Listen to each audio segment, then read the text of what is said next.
bienvenue cette semaine. Vu que le froid s'est installé chez nous, je vais vous montrer quelques astuces pour fendre votre boîte de chauffage. Allez, c'est parti. Le choix du matériel est multiple.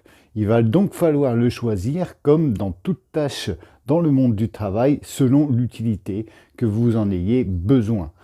Tout d'abord, vous avez la hachette. La hachette qui va vous permettre de fendre votre bois à partir d'un diamètre de 4 cm jusqu'à 20 cm. L'indispensable, le merlin. Alors là encore, attention, différents poids pour le merlin. Tout va dépendre de l'utilité encore. Si vous avez du bois sec qui est entreposé chez vous et que vous voulez refendre avant de mettre dans votre cheminée, le 2,5 kg suffira amplement. En revanche, si vous voulez partir pour de la fente de bois vert, je vous préconise à partir de 3 kg. Donc le 3 kg, le 3,5 kg, le 3,7 kg. Vous voulez intervenir à fendre du diamètre important, que ce soit du sec ou du vert, il vous faudra investir dans des coins. Alors attention, plusieurs coins sont à la vente. Toujours pareil, il faut choisir selon l'utilité, mais je préconise quand même d'avoir au moins les jeux de coins comme ceci.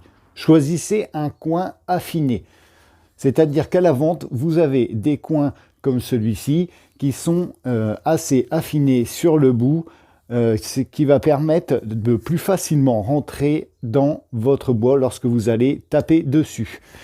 Ensuite, vous avez pour moi les coins éclateurs qui sont aussi très bien, qui vont permettre, lorsque vous allez aussi taper dessus, d'éclater assez facilement votre bois.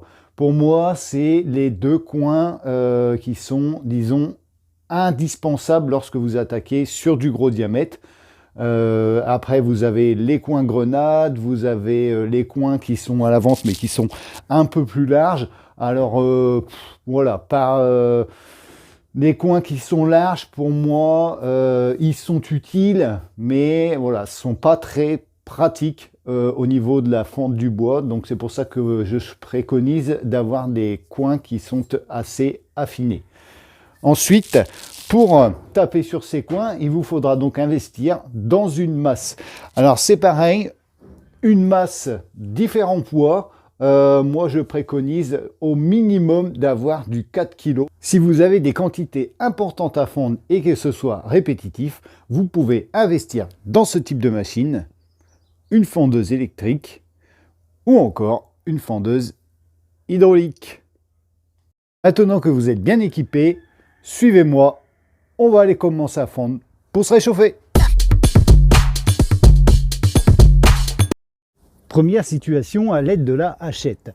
Lorsque vous avez choisi le bout de bois que vous devez fendre, je vous conseille de placer celui-ci sur un billot ou sur une planche stab, ce qui permettra lors de la fonte de ce bois d'éviter que votre tranchant de lame s'enfonce dans la terre ou que votre bout de bois fasse des rebonds dans le sol. Donc celui-ci a un diamètre de 7 cm. Vous le placez ensuite sur le billot. Vous prenez votre hachette, vous placez celle-ci au centre et là, vous frappez. Et une fois que celle-ci est placée, vous n'avez plus qu'à soulever et frapper comme ceci.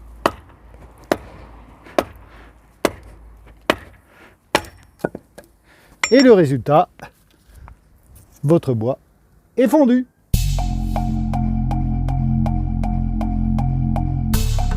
La technique du merlin. Alors là, avec le merlin, plusieurs techniques sont possibles selon le bois que vous avez à fendre. En effet, plusieurs catégories de bois sont difficiles ou moins difficiles à fendre. Là, nous sommes en présence sur un cas de pommier. Voilà, c'est du bois qui est déjà dur, mais pas très pénible à fendre, comparé au frêne qui, lui, lorsque vous allez le fendre, va avoir tendance à s'effilocher à l'intérieur de la fente que vous allez créer sur votre bois à l'aide de votre merlin. D'autres bois comme les bois blancs, les peupliers, les sapins seront plus faciles à fendre. Je vous conseille de fendre votre bois sur votre terrain extérieur, qu'il soit en terre ou en herbé, pour éviter lors du rebond de votre merlin d'abîmer le tranchant de celui-ci. Sur des billes d'une hauteur de 50 cm, je vous conseille de ne pas frapper directement au cœur avec votre merlin. Je vous conseille de tourner autour en faisant des plus petits carrés. Ce sera plus facile à fondre et vous n'aurez pas besoin d'apporter tout de suite vos coins et votre masse. La technique à l'aide de la masse et de vos coins. Alors, vous allez tout simplement commencer par votre merlin, fendre votre bille. Alors, vous êtes déjà plus sur une bille d'un morceau d'1 mètre ou d'un morceau de 50 cm, mais qui est dur à fendre et que vous allez donc placer à plat. Vous prenez votre merlin, vous vous placez au centre de votre bille et vous frappez comme ceci, jusqu'à temps d'obtenir une fente comme celle-ci. Par la suite, vous placez un coin, de principe plus sur le haut. Vous prenez votre masse et vous tapez sur votre coin. Et le tour est joué.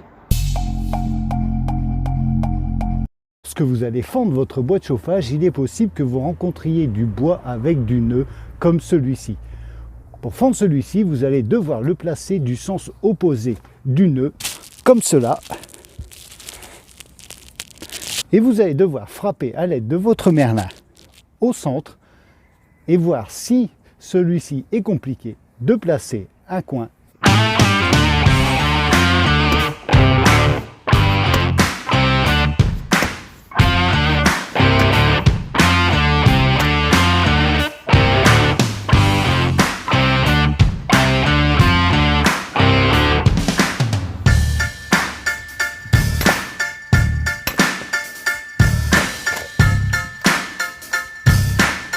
Il faut savoir qu'un bois vert demande 2 saisons de séchage avant de passer dans votre cheminée. Le but de fendre votre bois de chauffage est donc de réduire le temps de séchage de celui-ci, de faciliter son transport et le mode de rangement. Voilà, cette vidéo se termine. J'espère qu'elle vous aura plu, qu'elle vous aura permis de comprendre comment fendre votre bois de chauffage. N'hésitez pas à la partager. Si vous avez encore des questions, à les mettre en commentaire, à mettre un petit pouce bleu parce que ça fait toujours plaisir.